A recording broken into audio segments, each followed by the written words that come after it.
Hello বন্ধুরা, তোমাদের সবাইকে আবার আরো একটি নতুন ভিডিওতে স্বাগত জানাই। এইটা একটা পার্সেল আনবক্সিং এর ভিডিও, কিন্তু এই পার্সেলের মধ্যে কিন্তু আমার একটি খুব দামি ইচ্ছে আছে। আমার কাছে বড্ড দামি এটা, কারণ আমি এটা বিভিন্ন ইনফ্লুয়েন্সারদের পরতে দেখেছি।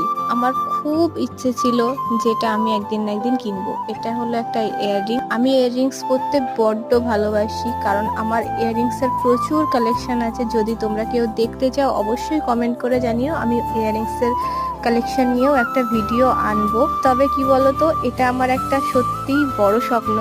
আর এই ইয়াররিংসটার দাম পড়েছে 500 টাকা। আমার কাছে এটা বহুত বড় একটা অ্যামাউন্ট, কিন্তু তবুও আমি এটা নিয়েছি ঈদের জন্য। তোমাদের কেমন লাগছে এটা একটু কমেন্ট করে জানাবে। আর তোমরা কে কে এরকম ছোট ছোট স্বপ্নগুলো তোমাদের পূরণ করো। আর ভিডিওটা ভালো লাগলে অবশ্যই একটা লাইক করে যাবে, আর অবশ্যই কমেন্টে বলবে আমাকে কেমন লাগছে। Thank you.